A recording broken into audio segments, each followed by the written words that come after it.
Hi, this is Pat Harris for another road rant. We're currently on the 101 freeway getting near San Mateo.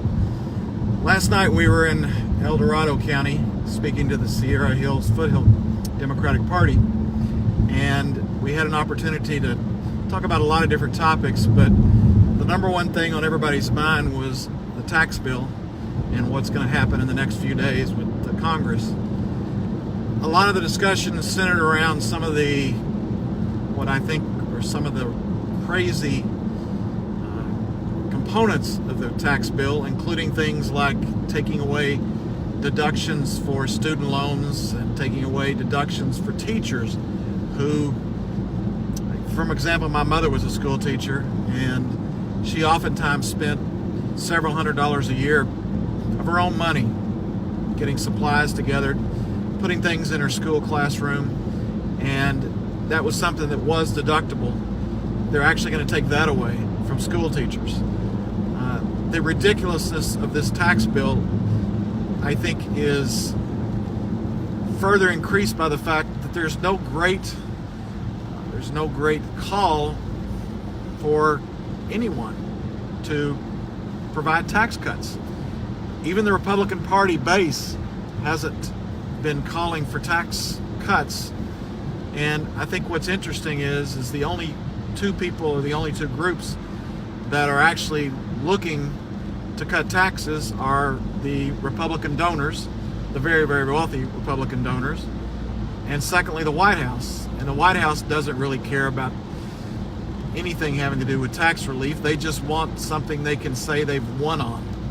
We've reached a point in government where we don't even care how it affects people anymore, as long as we can claim victory. The entire Trump administration seems to be obsessed with getting a win, and it doesn't matter what it does to middle income and lower income families, as long as they can declare a win. The discussion last night on the tax bill led to us a further discussion on the broader topic of income inequality, which I think really is the number one topic in this country.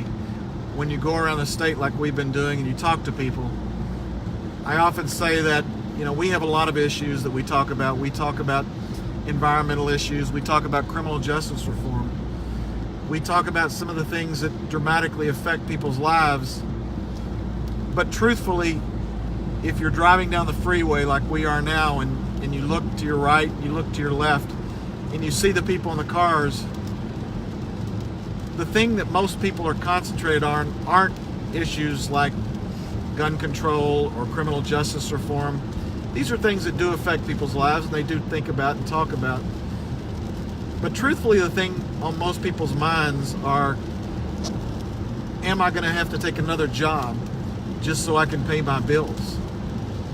Is there any way I'm going to be able to afford, my son or daughter is a sophomore in high school, is there any way in 3 years I'm going to be able to afford college tuition? Am I going to have to take a third job in order just to pay the rent or pay the mortgage? These are the things that are uppermost in people's minds because it's the thing that has the most direct effect on people's lives. They wonder about, if I get injured or sick, what am I going to do for health care? Am I just going to have to declare bankruptcy? These are the issues that the Democratic Party particularly needs to focus on, because we've always been the party of the working person, and we've let that go by the wayside in a desire to basically kowtow to Wall Street and get Wall Street donations, get the same money that the Republicans have been getting for years. We've ignored working men and working women and their problems. We've got to go back to focusing on how are we going to see that people can actually work and provide for their families.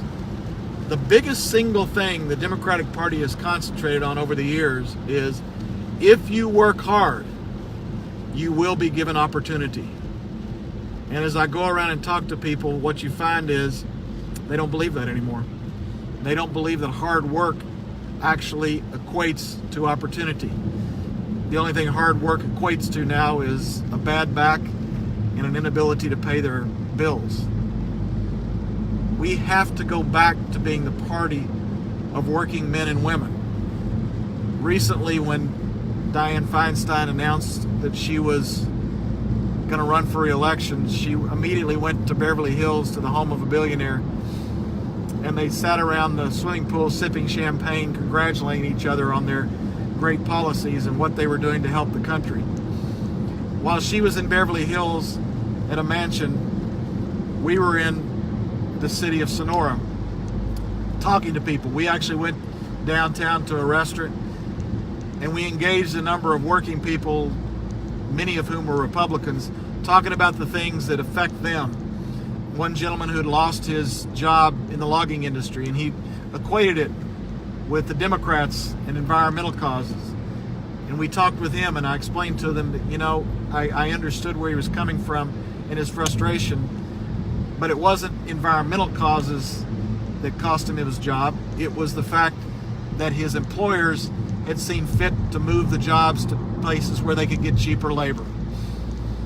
But we were talking to other people. Another gentleman talked about he had to drive an hour and a half every day over to the Bay Area for his job, but he couldn't afford to buy or rent and live in the Bay Area. He had to drive an hour and a half back every night just to do his job. Those are the people we need to be listening to. We become obsessed as the Democratic Party with trying to raise money with Wall Street and with other rich people, and that is in fact who we are now serving. It doesn't mean we're any different from the Republicans. And I see over and over, and I hear this just about every meeting I go to. Somebody says, I hear it in my work, I hear it when I go to family reunions. I talk about being a Democrat, and one of the things people say is, there's no difference between the parties. Why are you a Democrat versus why are you a Republican? It's very sad, because 40 to 50 years ago, if you asked anybody, you stopped anybody on the street and said, who's the party of the working man? They'd tell you it's the Democratic Party. We've gotten away from that now. Now we are busy sucking up to billionaires and millionaires and the 1% so that our politicians can keep their jobs and keep getting reelected. I get frustrated when I hear, because I know how hard working people have it. I spent 3 summers in a lumber yard, and I was just there for the summers, and I saw what those men and women, the things they had to do on a daily basis in 100-degree heat, and how difficult it was. And it angers me when I hear, for example, a very rich billionaire named Sam Zell, who when asked does he feel a little bit like, we need to have more income inequality, said, no, the 1% got there because they just work harder than anybody else. And that's a bunch of baloney.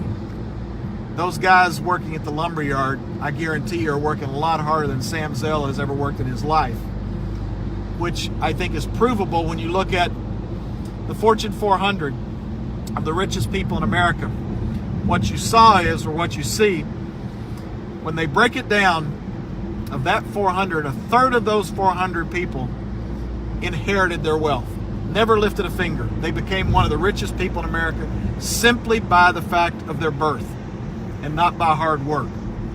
Another third got their wealth because they were either started off at a fairly high level, or someone with wealth essentially gave them startup money to get going, a la Donald Trump, how he made his money. So 2/3 of Americans who are on the Fortune 400 didn't get there by working harder. They got there by having a leg up. In some cases, they got there by having a dramatic leg up. And it brings to mind the famous saying, I think it was Jim Hightower, the agriculture commissioner in Texas, who said the statement, a lot of people are born on third base, and they think they've hit a triple. We have to go back to understanding what these people are going through. We have to understand that they need opportunity. These are people who are willing. These are people who are busting their behinds working 2 and 3 jobs. They need jobs that provide opportunities. That's what we're working on this campaign. We have an economic plan to help people get better jobs to go forward. I hope you'll take a look at our website. I hope you'll come and listen to us talk when the campaign's in your area, because I think We are the campaign of the working man and woman. Thanks for listening to my latest rant. I appreciate it.